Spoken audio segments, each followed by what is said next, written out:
espírito de distração, nós te repreendemos em nome de Jesus, em nome de Jesus. Essa entidade às vezes atrapalha a tua vida profissional, querido. Repreenda em nome de Jesus Cristo. Faz com que você não enxergue as oportunidades, faz com que você não observa. Aí você acha que é só uma situação terrena, acha que é só um deserto, acha que não é vontade de Deus, e não olha para o mundo espiritual, para o seu céu, onde Deus diz que você já é abençoado com toda sorte de bênçãos. Repreenda na tua vida todo espírito de distração. Fala: Pai, me dê sabedoria, sabedoria do alto, me dê olhos de águia para enxergar as tuas oportunidades. Abra meus olhos para ter visão, Pai. Porque Deus diz que o sonho dele, os planos dele, o coração dele é de paz e prosperidade na sua vida. Em nome de Jesus, amém e amém. Glórias a Deus. Podeis se sentarem. Obrigado pela presença de todos. Amém, Vitória. Estou olhando para a Vitória, estava lembrando da Valentina. Eu estava falando com a pastora Eliane, que às vezes eu estou adorando a Deus ali, louvando, e a gente vai para o mundo de Nárnia, né, adorando ali. Daqui a pouco ela me cutuca, a Valentina, e eu olho para ela: o que foi, Valentina? Pastor, por que tem uma caixa no chão e outra caixa no teto? Valentina, assim. Aí estou lá, hoje ela não veio. Aí tem outro domingo que eu estou lá, ela vem e me cutuca: pastor, o que foi, Valentina? Por que tem 2 homens tocando lá? Por que precisa de 2 tocando? Valentina, não... E assim ela vai. Mas é legal isso, porque eu entendo que é do jeito dele. Naquele momento Deus quis que eu pegasse na minha adoração e desse atenção para um pequenino. Porque assim está escrito: aquele que faz para um dos meus pequeninos, a mim fizeste. Quantos pequeninos de Jesus passa na tua vida durante a semana? No seu trabalho, lá na sua empresa. E às vezes te pede a atenção, que nem a Valentina chega ali: pastor, e te pede a tua atenção, te pede uma ajuda, te pede. Quantos pequeninos passa por você no dia a dia e nem um sorriso a gente dá, né? Nem cumprimentar muitas das vezes a gente cumprimenta. Nisto prestai atenção. Está cheio de pequenino de Jesus que você pode fazer a diferença no dia a dia. Glórias a Deus. E essa palavra primeiro bate em quem? Bate em mim. Porque eu estou o dia todo na correria, o dia todo atendendo pessoas, e falo com um, falo com outro, e às vezes não presto atenção. Amém, queridos? Glórias a Deus. Estão tudo pronto? Coloca o primeiro então para nós. Terça essencial. Por que o culto foi de quinta para terça? Eu deixei para o culto de ceia para falar isso. Primeiro, querido, que eu estou seguindo uma ordem de Deus na minha vida, na nossa vida. No quinto destinado, Ele falou: coloca na terça. O pós-destinado tem que ser na terça. E eu falei: mas dessa vez nós vamos com calma, deixa depois do sexto destinado. Mas eu nem entendi por quê. Falei: assim será. Vai ter a festa da igreja, nós vamos ter um culto na terça, e aí a partir daquele culto na terça do pastor Everton, a gente inaugura a terça essencial. Agora, o que muda na nossa igreja? Você sabe o que acontece? Nós estávamos quinta, sexta, sábado e domingo. Muda tudo. Porque nós estávamos quinta, sexta, sábado e domingo. No início de semana a gente não tinha nada. Então, se quisesse fazer um evento, não dava. Se quisesse o Ministério do Louvor ensaiar na quinta e na sexta, não dava. Porque tinha culto na quinta, na sexta, célula do jovem, no sábado, culto do jovem, no domingo, culto. Então, quinta, sexta, sábado e domingo. Mas na sexta era a célula do jovem, mas nossa igreja é cheia de jovens. Se eles estavam se ocupando de quinta a domingo, então depois eu vim entender, e início da semana não tinha. Então o culto veio para terça-feira, assim fica quarta, quinta e sexta livre para a intercessão fazer uma programação, para o Ministério Louvor ensaiar, livre para o Kids fazer algo, enfim, tem um final de semana não tão sobrecarregado. Amém? Entenderam agora?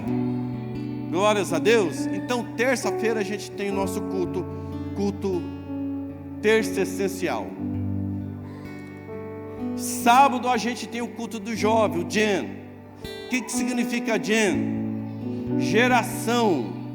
Então na verdade é Deste Gen, geração, destino. Isso aí está baseado no livro de Pedro, quando diz: vós sois povos eleitos, geração eleita. Amém? É baseado naquela passagem lá. É a nova geração. Qual geração? É a geração do povo eleito de Deus. O que acontece? Deus deu uma direção para o pastor Victor. Então vai ter culto. Me corrija aí se eu estiver errado, porque eu não estou vendo ele não. Está lá no fundo. O pastor tem que sentar aqui na frente, meus pastores. O pastor tem que vir para frente, ó. Os pastores têm que ser os primeiros. Por que isso muda no mundo espiritual? Por quê? Porque o líder tem que estar na frente. Então há uma representação espiritual em todas as coisas. Nós temos que ser intencionais. Todas as coisas nós temos que ser intencionais. Os pastores têm que ir à frente do rebanho. Então por isso que não está na Bíblia, mas há uma determinação dos pastores sempre estar à frente do rebanho. Glórias a Deus. Então vai ter culto no primeiro domingo, no terceiro domingo que não tem culto, sábado, no terceiro sábado. No terceiro sábado de cada mês não vai ter o culto dos jovens, porque nesse terceiro sábado eles vão fazer um evento evangelista. Isso, glórias a Deus. Estou certo, meu pastor? Dá uma aleluia bem alta aí. Tá bom? Então, o primeiro sábado tem culto, o segundo sábado do mês tem culto, no terceiro tem uma programação evangelística, que aí eles estão livres para fazer, não sei como que vai ser. Cada sábado, creio que Deus vai dar a direção para eles fazer esse evangelismo e poder. Pastor, o que nós estamos aprendendo com isso? É levar a igreja para fora. É sair das quatro paredes e levar a igreja para fora. Então, queridos, pergunta sempre para o pastor Victor, para a pastora Rayane: está precisando de R$10 aí para comprar um lanche para o jovem? Vou mandar. Pastor Victor, olha, vou mandar R$50 aí para você comprar lanche, para você pagar Uber. Quando eu falo para vocês se envolverem, não é só questão de estar no culto. Ele cuida de vários jovens. Pastor, olha, pastor Victor Gabriel, eu não tenho muita coisa, mas eu vou te mandar R$20. Pastor, eu não tenho muita coisa, mas eu vou preparar uma bandeja de salgado para a célula dos jovens. Olha, pastor, não consigo, mas pelo menos eu vou no mercado lá, vou comprar 2 litros de Coca-Cola, e todo mês vou te dar uma Coca-Cola lá, para você servir para os jovens, na célula dos jovens. Pastor Victor Gabriel, pastora Rayane, será que alguém está precisando de uma carona? Será que algum jovem, às vezes ele põe 8 pessoas no carro, me liga: pai, manda dinheiro para o Uber. Nós somos igreja, mas precisa do pastor estar falando isso? Não deveria, né? Não deveria. Nós temos N oportunidades de ser igreja, de ajudar, queridos. De ajudar. Não tem muita coisa não, pastora Rayane, mas vou mandar R$5 aí. Você soma com o que você está juntando aí para os jovens, e aí você, no culto lá, serve alguma coisa para eles.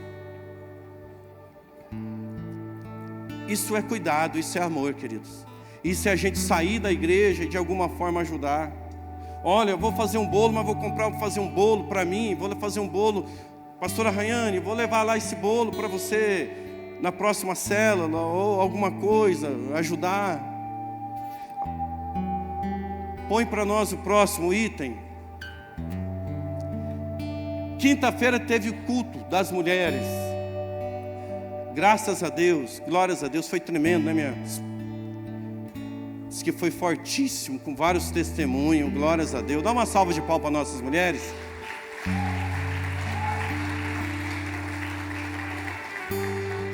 Uma vez por mês vai ter as mulheres reais, o culto das mulheres. Estejam juntas, é uma vez por mês. Tem os homens também, mas nós homens vamos ter que arrumar. Agora nós estamos quarta, quinta e sexta livre. Vamos arrumar um dia para nós. Tá bom? É cobrar o pastor, cobrar a galera. Vamos agitar o nosso grupo lá e pôr homens lá e vamos junto para nós trocar nossa ideia, conversar. Amém? Porque, querido, se deixar pelo pastor, todo dia eu estou ocupado. Todo dia eu vou estar ocupado, você entende?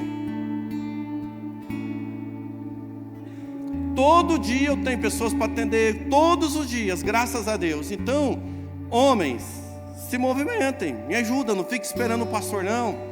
Glórias a Deus. Tamo junto. Próximo. Eu acabei de falar, pode passar.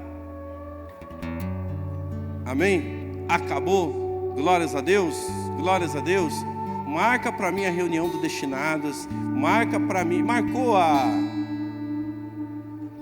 o pós-destinados? Dia 11 tem o pós. Sem ser nessa terça, na outra terça-feira que vem, nós temos o nosso pós-destinados. Glórias a Deus. Amém, queridos? Vamos para a palavra de Deus? Coloca a palavra de Deus para nós. Jorge e Ana Flávia, vocês estão bem? Graças a Deus. Murilão, estamos juntos. O sorriso do Murilo é encantador. Me faz bem teu sorriso, meu irmão. Tem pessoas que carregam uma luz que nem ele sabe que carrega. Carrega uma luz que nem você sabe, nem você entende a luz que você carrega. É nessa humildade do seu coração que a luz resplandece. Que Deus te conserve sempre nessa humildade, com esse coração lindo.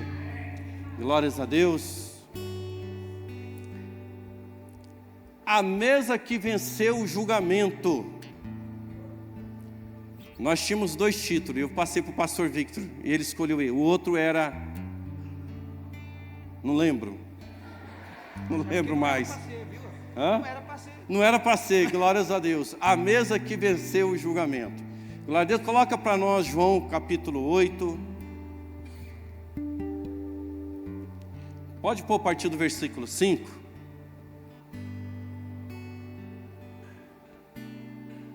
Na lei, Moisés ordena apedrejar tais mulheres.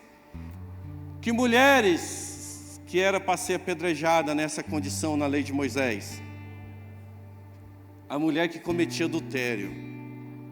Aí tem gente que quer seguir a lei. Então, se quer seguir a lei, quando a mulher adulterar dentro da igreja, tem que apedrejar. Querem seguir a lei ou querem a graça de Deus? Na lei diz isso, querido.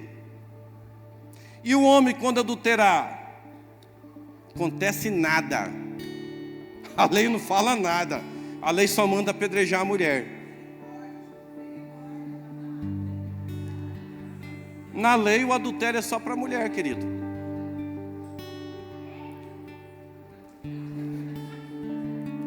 Quem quer continuar na lei aí? Aí a igreja, Alex, quer seguir a lei, mas não quer apedrejar. Tem que apedrejar, uai, já quer seguir a lei. Estão me entendendo? É por essa razão aqui que você vê que não tem como seguir a lei, não vai dar. Você entende, querido? Por isso, Cristo é o fim da lei. Cristo é o fim da lei para todo aquele que nele crê. Põe rapidamente Romanos 10:3, 10:4. Romanos 10:4. Porque o fim da lei é para justificar todo pecador, nós que erra todo dia. Cristo é o fim da lei para todo pecador, mas que crê em Jesus Cristo e é justificado por Ele. Por isso se afasta de quem quer colocar a lei, querido. Porque vocês ouvem a graça de Deus, pede para o pastor assim, ó, pastor, quem é que o senhor me indica para estar assistindo de pregação? Porque um pouquinho de lei que você assiste no Instagram te corrompe. Nós lemos isso domingo passado. Um pouquinho de lei que você assistir, acabou, você já vai corromper a tua mente. Então não é porque o pregador fala bem, fala legal, fala coisas com frases de efeito que tem que ouvir, não. Porque às vezes está misturado graça e lei. Vocês precisam entender isso. Vocês precisam compreender que o que diz em provérbio? Cuida da sua mente, porque dela depende toda a sua. Cuida do seu coração, porque toda a sua vida depende do seu coração, da sua mente. Então não é tudo que é para você estar vendo, até você chegar num nível ali de aprender a filtrar, querido. Tem que se cuidar. Volta lá para mim, João 8, versículo 5. Versículo 6. Eles estavam usando essa pergunta para testar, ou seja, ali estava tendo um tribunal, estava tendo um julgamento. De um lado Jesus Cristo, do outro lado os defensores da lei e do lado nós, o pecador. Nós, o povo, a mulher representa a igreja. Mulher representa a igreja. De um lado os homens da lei, Jesus sentado, e do outro lado da igreja. Estava tendo um julgamento. Eles estavam usando essa pergunta para testar, a fim de terem fundamento para acusá-lo. Jesus, porém, inclinou-se e começou a escrever no chão. Tem tradução que fala que ele estava escrevendo na areia.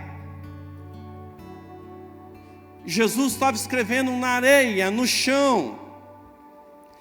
Presta atenção, quando você escreve algo na areia, no chão, e vem a água, o que vai acontecer? Apaga. Se você for lá na beira da praia e escrever algo, a onda vem, apagou.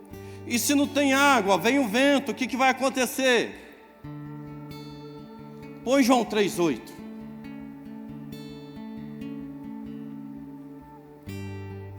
O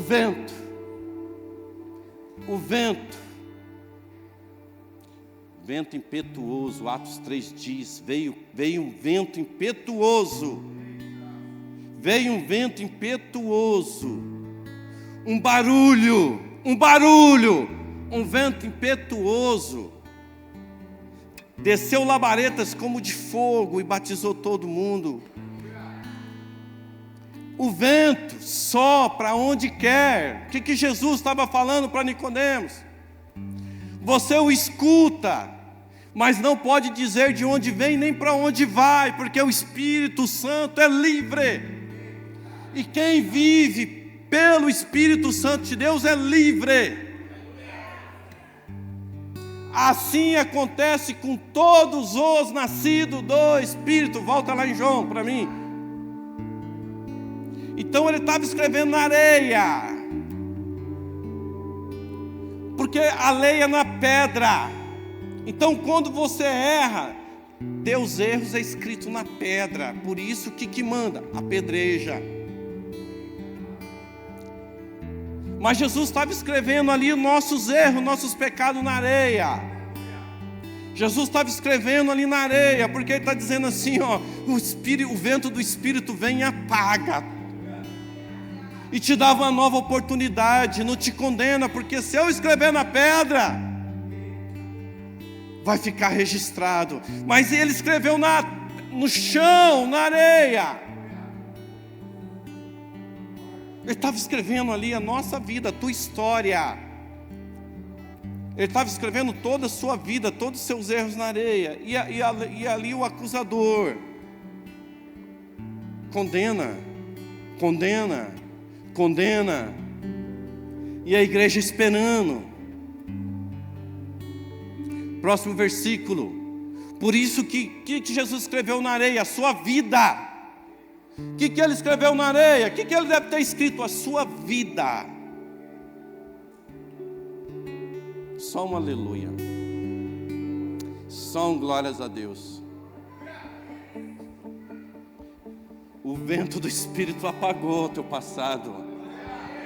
Apagou o teu passado. Apagou. Apagou o seu passado. Todos os dias você entrega a morte por amor do seu nome. Todo dia você entrega a morte, ou seja, todo dia você nasce de novo pelo Espírito. Todo dia você tem oportunidade de recomeçar.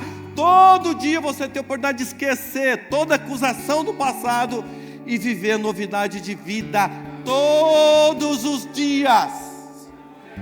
Todos os dias o teu passado morre. Todo dia teu passado morre. Todo dia você entrega a morte por amor de Jesus Cristo. E todo dia o teu passado morre. Porque o Espírito escreve na areia onde ele assopra e apaga. Visto que continua a interrogar, visto que continua esse conflito na tua mente,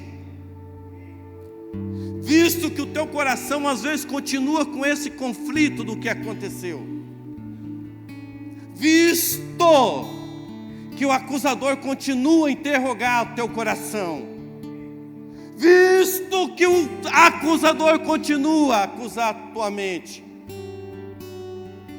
visto que continua dentro de você sendo interrogado, questionado,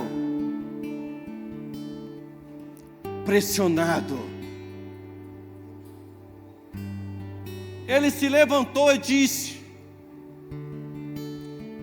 se algum de vocês estiver sem pecado, seja o primeiro a condenar, a acusar, a jogar pedra. Bem, nós precisamos viver isso aqui, querido. Porque muitas das vezes a gente faz o papel ali do acusador. O irmão errou, a gente é o primeiro a apontar o dedo. Primeiro, é fácil. Versículo 8. Ele inclinou-se novamente, manso e humilde, manso e humilde. Ele continuou escrevendo no chão, e ele continua escrevendo no chão, e ele continua. Versículo 9. Os que ouviram, acusados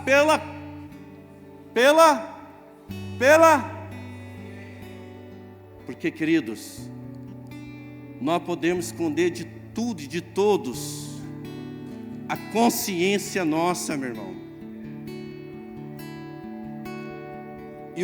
Aí ele continua: foram saindo um de cada vez, começando pelos mais velhos, até que Jesus ficou só com a igreja, com a mulher que estava diante dele. Então Jesus se pôs de pé e perguntou para a igreja: onde estão eles? Aí Jesus faz uma pergunta. Porque quando Jesus faz essa pergunta, Jesus sabia que ninguém tinha condenado ela. Amém? Jesus não ouviu nenhuma pedrada na mulher. Jesus não viu e nem ouviu nenhuma pedrada lá na mulher. Então Jesus já sabia. Ele perguntou: cadê quem estava te acusando? Já foi embora. Então Jesus já sabia que ninguém havia condenado. Então por que ele faz essa pergunta? Para que ele está fazendo essa pergunta? Para que ele pergunta? Ninguém te condenou? Ou seja, você se condena?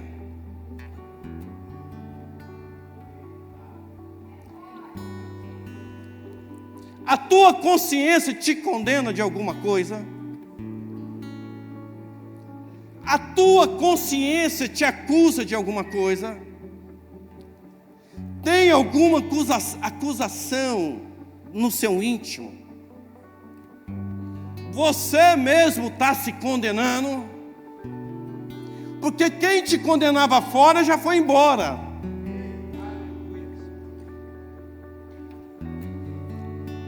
Você se condena?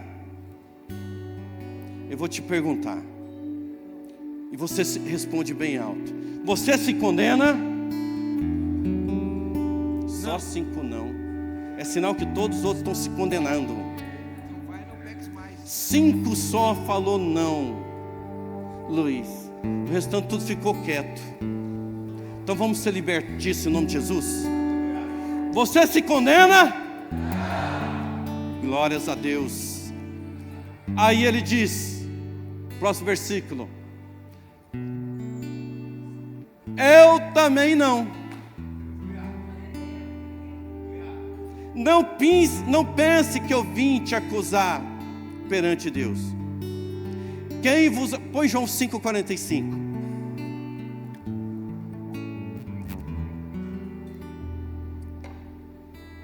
Contudo, não pensa que eu vim te acusar diante do Pai. Quem te acusa é em quem vocês põem a esperança, na força do seu braço. Porque a lei é a força do seu braço. Não pense. Quem te condena? Você se condena? Não, eu também não te condeno. Agora presta atenção. Se Jesus fala que não te condena, e aqui ele reafirma, põe para mim 1 João. Não, volta lá em João 8, acho que 9, 11, 12 então. Falando novamente ao povo, disse: eu sou a luz do mundo. Quem me segue nunca andará em trevas, mas terá a luz da vida. Para aí. Olha que ele fala: eu sou a luz. Presta atenção, presta atenção. A luz que dissipa todas as trevas do pecado não é uma situação, não é uma ideia, não é uma condição relativa que você acha ou não acha, que você pensa ou não pensa. A luz não é uma obra. A luz é Jesus Cristo, pois que Ele é a obra consumada, Ele é a obra perfeita, Ele é a obra de redenção. A luz é Jesus. Jesus está falando aqui, ó: quem for perfeito, quem nunca pecar, nunca vai andar em trevas. Quem estiver em mim, quem me seguir, nunca andará em trevas. Põe agora 1 João, capítulo 1, versículo 6. Se afirmarmos que temos comunhão, que andamos com Jesus, afirma aí: eu ando com Jesus. Mas andarmos nas trevas, mentimos e não praticamos a verdade. Se você anda com Jesus e acha que é pecador, não anda na verdade. Me explica, pastor. Ele está falando ao contrário aí. Não está falando ao contrário não, presta atenção. Versículo 7. Se porém andarmos na luz com Ele, como Ele está na luz, temos comunhão uns com os outros, e o sangue de Jesus, o seu Filho, nos purifica de todo pecado. Versículo 8. Se afirmamos que não... Qual que é o verbo que está aqui? Tem buraco aqui, pastor? Tem, pisa aqui. O que está escrito ali? Que verbo? Ser ou ter? Jesus não está falando de ser pecador, falar de ter pecado, ter. O ter é temporal. Hoje eu tenho essa camisa, amanhã não tem, porque vai se desgastar. Hoje você tem um Fusca, amanhã tem 2 Fusca.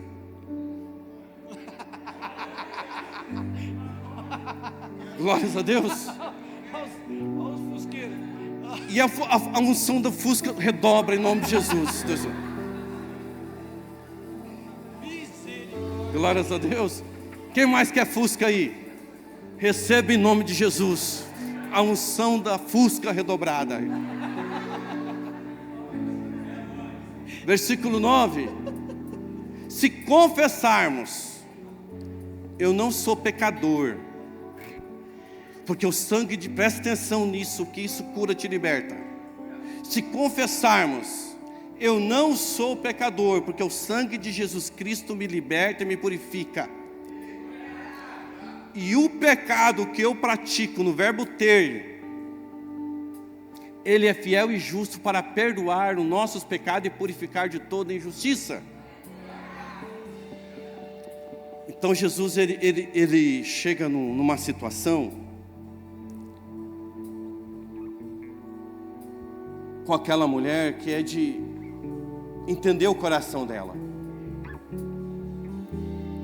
E ela pergunta: mulher, você sabe que você errou? Sei que errei. Mas você se condena? Ela: não. Porque eu entendi que todo mundo tem pecado. Mas eu entendi que em Cristo Jesus sou purificado de todo esse pecado. Aí é o verbo ser. Sou purificado de todo o pecado. Glórias a Deus. Entender o texto, entendeu que você anda na luz. Agora, como você fala que anda com Jesus, se ainda tem trevas dentro de você? Como você vai afirmar que você anda com Jesus, que tem comunhão com Jesus, e olha para você e acha que você é pecador? Acha que você está cheio de trevas? Mas me ensinaram assim, ensinaram errado. Ele está falando de ter. De ter, o apóstolo Paulo fala o tempo todo: o mal que eu não quero fazer, este eu faço, e o bem que eu quero fazer, eu não faço. Ora, se pratico isso, é porque há uma lei atuando em mim. Miserável homem que eu sou. Isso é Bíblia. Vocês viram que até agora eu só falei da Bíblia? Você viu que até agora eu não falei nada da minha alma, nada do que eu acho, nós estamos lendo e falando? Nenhum glória a Deus, hein? Ítalo, põe fogo aí, começa a dar glória a Deus aí. Aí terça-feira, no culto de terça, veio um irmão nos visitar. Aí eu falei: dá glória aí, dá aleluia aí. Aí ele saiu lá fora: pastor, é porque eu nunca tinha entendido Zaqueu dessa forma, mas na hora que o senhor falou para mim dar aleluia, eu não podia estar dando aleluia, porque eu estava pensando. Falei: cara, você está igualzinho a destino é desse jeito. Amém? 1 Coríntios 11, versículo 20. 1 Coríntios capítulo 11, versículo 20.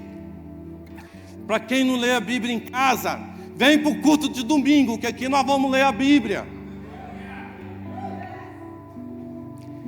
Quando vocês se reúnem, ou seja, reunião significa o quê? Igreja. O que significa a palavra reunião? Igreja. Aqui o apóstolo Paulo está falando de igreja. Quando vocês estão na igreja, veja bem, o apóstolo Paulo estava fazendo uma correção da ceia, porque o povo ia para a ceia sem entender o que eles estavam fazendo na ceia. Eles não tinham compreensão do que estavam fazendo na ceia. Aí ele começa a fazer uma correção: quando vocês estão na ceia, não é para comer a ceia do Senhor, vírgula, porque cada um come a sua própria ceia, nem espera o outro. Assim, quando um fica com fome, o outro já bebeu vinho demais, já ficou bêbado, porque eles faziam ceia com vinho mesmo. Não é suco de uva não, que suco de uva embriaga. Aí tem desinfeliz que fala: não, iludindo o povo, não é vinho não, é suco de uva. Suco de uva não embriaga. Então o que ele estava falando aqui? que era o vinho mesmo. Enquanto um fica com fome, o outro fica bêbado. Versículo 22. Será que vocês não têm casa onde vocês podem comer ou beber? O apóstolo Paulo fala, ó, a ceia é um momento de comunhão, não é para vocês comer à vontade, beber à vontade. Come e bebe na sua casa, ele estava falando. Mas como servia pão e muito vinho naquela época, e eu sonho com isso, de ter muito pão para a gente comer mesmo. Ele falava, come na sua casa, mas vem para cá tomar a ceia. Aí ele fala, ou despreza a igreja de Deus e humilha os que não têm. Que direi a vocês? Vocês acham que eu vou elogiar com essa atitude que vocês estão tomando a ceia? Certamente que não. Porque eu recebi do Senhor o que também transmiti a vocês, que o Senhor Jesus, na noite em que foi traído, Ele pegou o pão, deu graças, partiu e disse. O que Ele fez com o pão?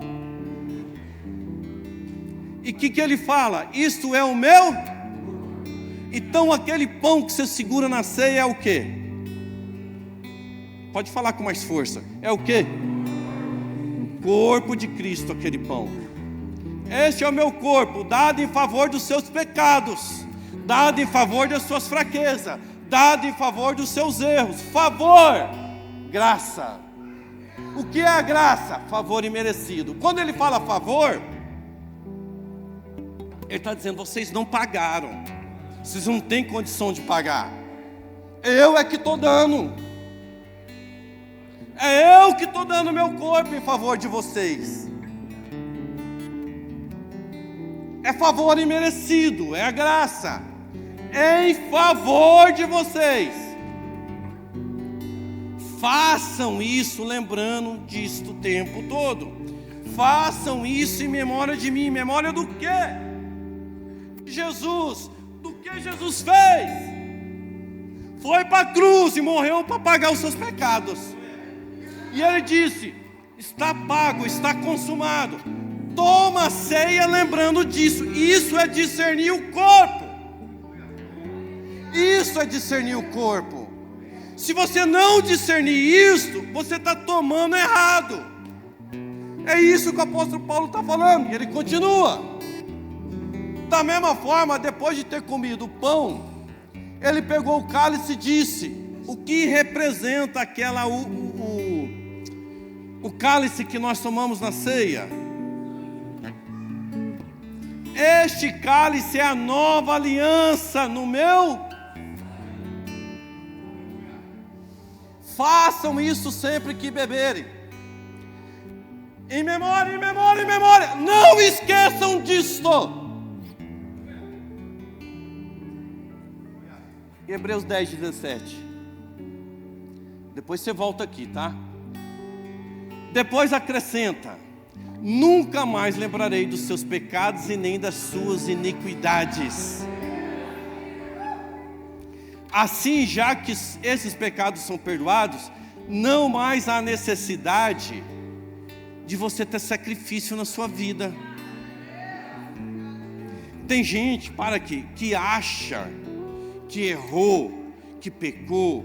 Sim, tem que ser corrigido, tem que ser curado, tem que clamar a Jesus, me livra desse pecado, me livra desse erro, me conserta, me cura, me ajuda. Mas Ele não quer que você sacrifique. Tem gente que acha bonito sacrificar.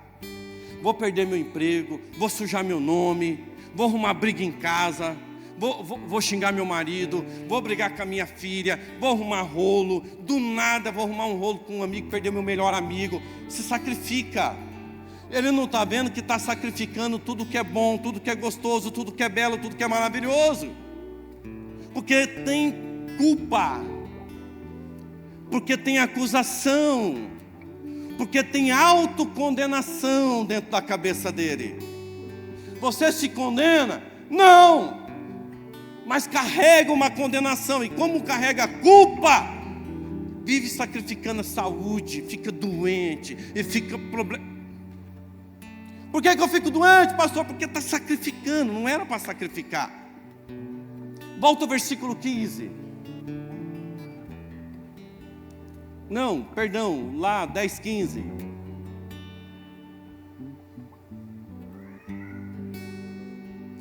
Hebreus 10, 15. Quem que está falando? O Espírito Santo nos dá testemunho a esse respeito. Primeiro ele diz: esta é a aliança. Que quando você toma o cálice, Jesus falou que essa é a minha, no meu, e o Espírito Santo essa é a aliança que farei com eles depois daqueles dias, diz o Senhor. Porém as minhas leis no meu coração, deles escreverei na sua. Agora, quem é que está na sua mente? Quem é que está no seu coração? Volta ao versículo 15. Acaso não sabeis que você é o templo, a casa de quem?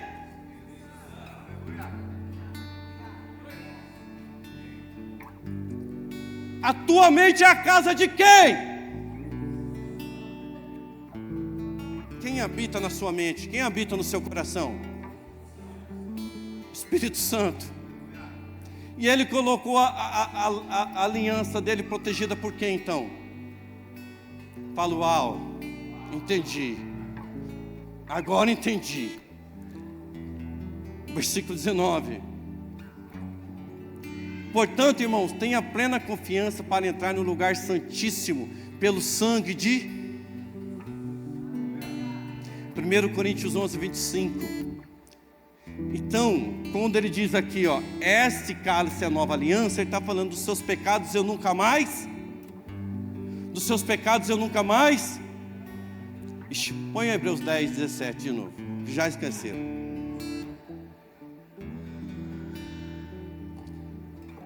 Depois eu acrescento: nunca mais me lembrarei dos seus. Nunca mais lembrarei dos seus. Fala assim: obrigado, Jesus, glória a Deus.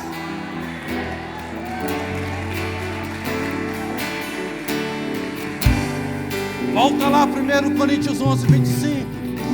Então, quem lembra dos seus pecados? Quem lembra dos seus pecados? Satanás, usando o quê? A lei, que às vezes ainda tem vestígio, resquício de lei dentro de você. Ainda tem resquício da lei dentro de você. Aí você ainda julga, ainda tem justiça própria, ainda se condena, ainda... Quem te acusa?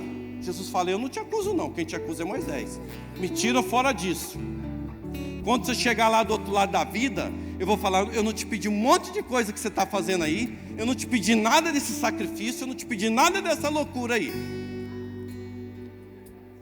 Vocês estão aí padecendo, sofrendo, fazendo um monte de coisa, porque tem acusação na sua cabeça, porque a tua esperança é Moisés, esperança é a lei. Isso é forte. Da mesma forma, depois de ter comido pão, pegou o cálice e disse: esse cálice é a nova aliança no meu sangue. Agora, toda vez que você tomar a ceia, na hora que você pegar o cálice, você fala: esse é o cálice da aliança. E essa aliança me purifica de tal modo que meus pecados ele nunca mais lembra.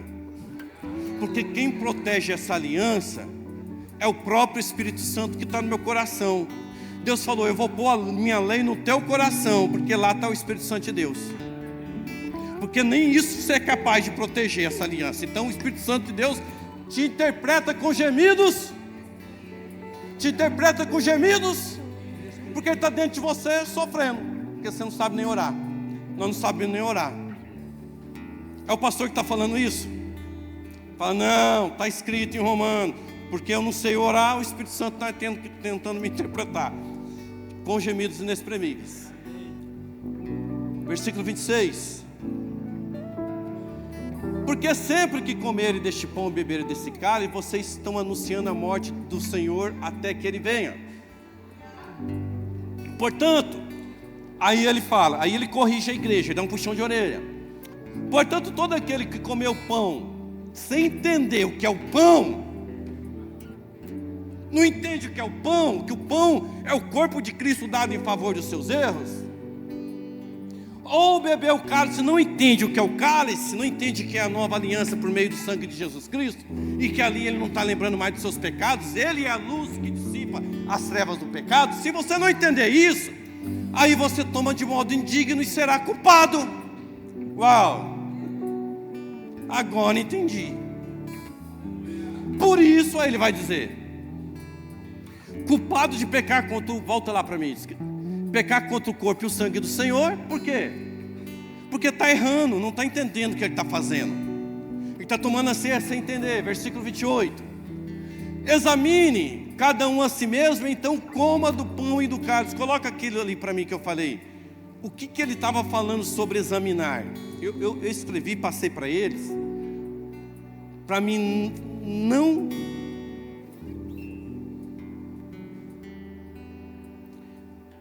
que está lá no grupo de vocês, põe lá para mim. Vai lá, Fábio. Vocês leram o grupo? Vocês leram o que está no grupo? E hoje eu falei, nem vou mandar para o pastor Victor Hugo, hein? Vou mandar no grupo. Ainda mandei o áudio explicando, olha, vocês vão lá.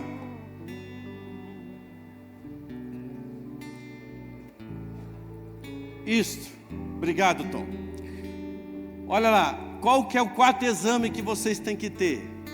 Eu estou participando com era para colocar tudo junto, que nem eu mandei lá. Estou participando com reverência. O que é reverência? Respeito e honra pela ceia. Tem gente que não entendeu, porque nem no culto de ceia da igreja dele ele vem. Não tem respeito nenhum, não tem honra nenhuma, porque falta o bem no culto de ceia. Essa é a verdade. Não entende que é ceia, porque se entendesse estava aqui. Aqueles quais pertencem a essa igreja, que diz que é membro da Destino, logicamente. Vocês entendem o que é ceia? Estão participando com reverência? Continua. Estou tratando meus irmãos com amor ou com julgamento e desprezo? Como eu estou tratando as pessoas? Como eu trato o meu próximo? Às vezes não despreza, mas julga. Agora olha para mim. Se Jesus não te julga, por que nós julgamos pessoas, querido?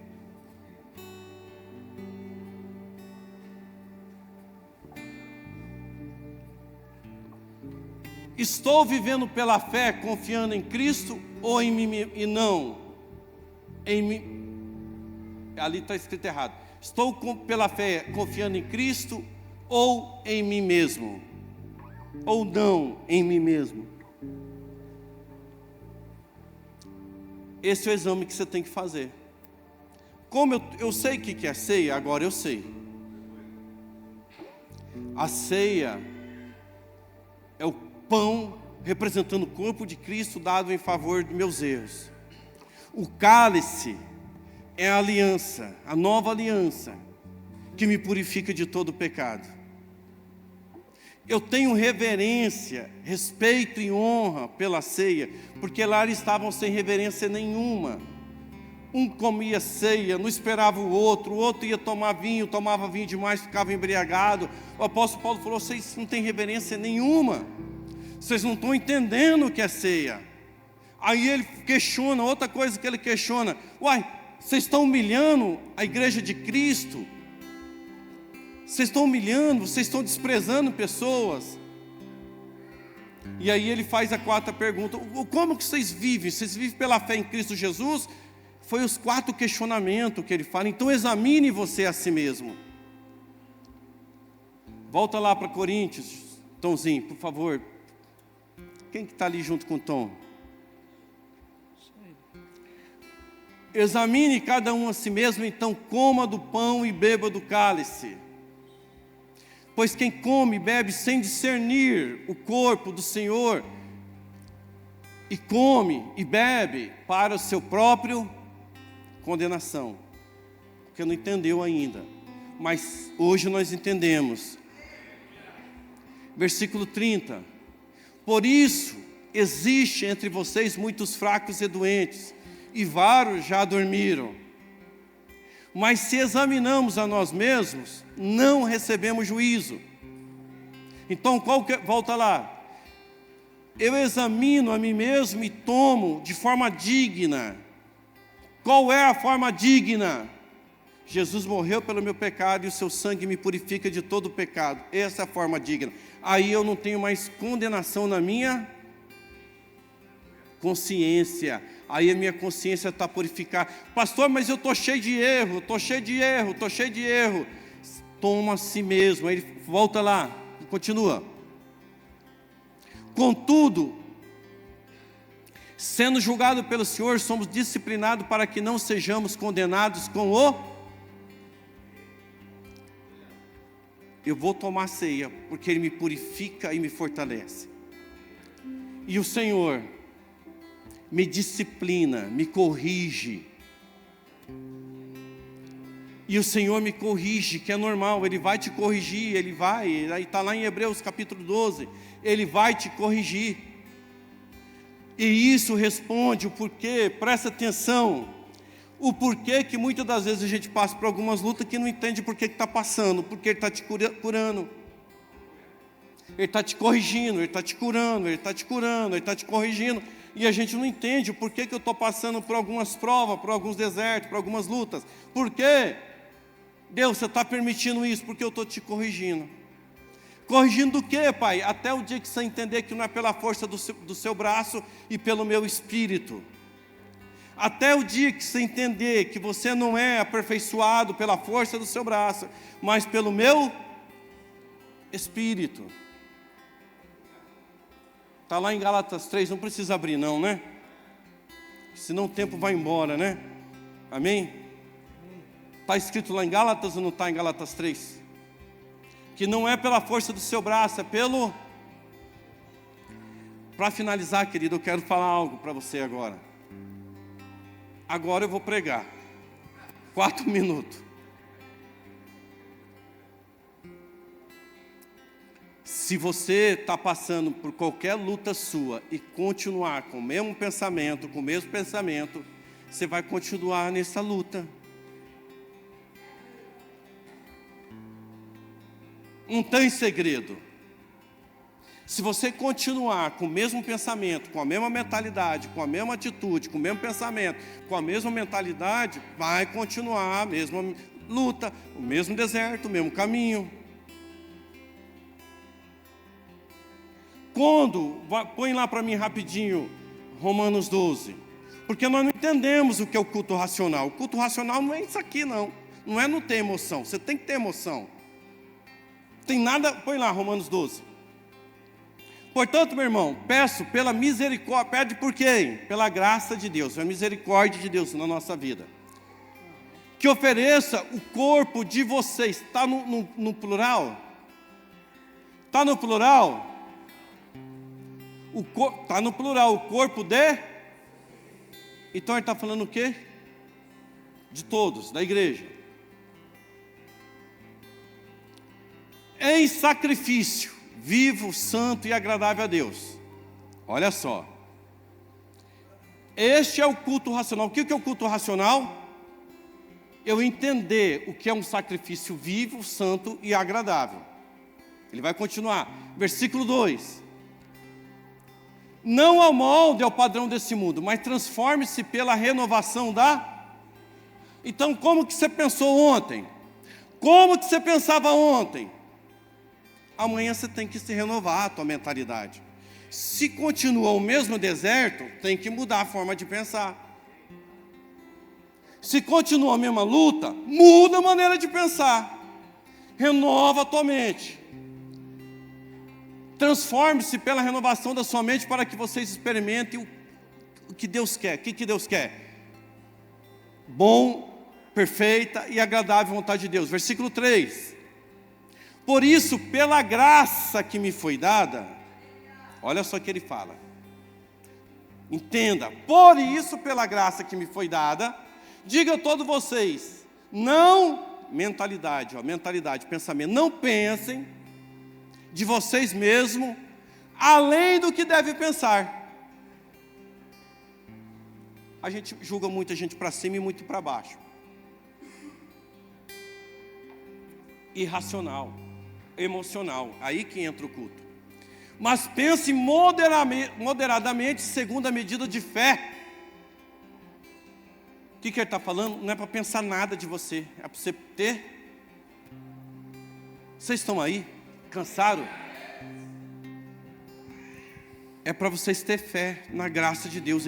E qual que é o culto racional? Eu ter fé pela graça de Deus. Não é para pensar nada mais de você, uai. Não pense nem muito nem menos de você. É isso que ele está falando. Então não fica pensando muito que você é muito bom, nem que você é muito imprestável. Não pense muito de você. Renova a tua mente pela graça de Deus. Mas pensa moderadamente segundo a medida de fé que Deus deu a cada um. Versículo 4.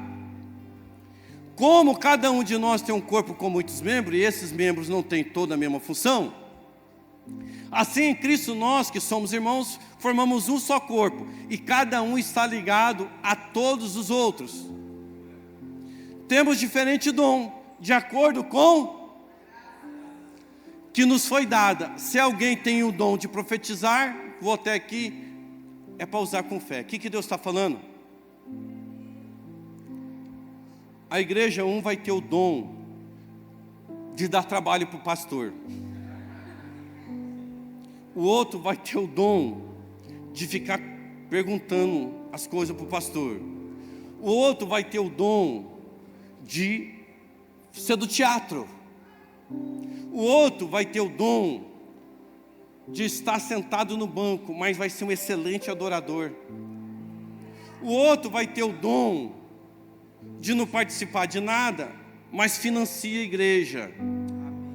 Dá dinheiro para a igreja, manter a porta aberta. O outro tem o dom de limpar a igreja, organizar a igreja. Mas o irmão está organizando a igreja, eu vou lá junto com ele. Não vai junto não, fica aí assistindo o culto, deixa que o outro organiza. Isso é igreja, isso é racionalidade. Entender que cada um tem uma função no corpo. No entanto, eu não penso mais de mim, nem que eu sou melhor do que ninguém, nem pior que ninguém, mas o que eu penso de mim é de acordo com a fé em Cristo Jesus, de acordo com a graça que me foi. Este é o culto racional.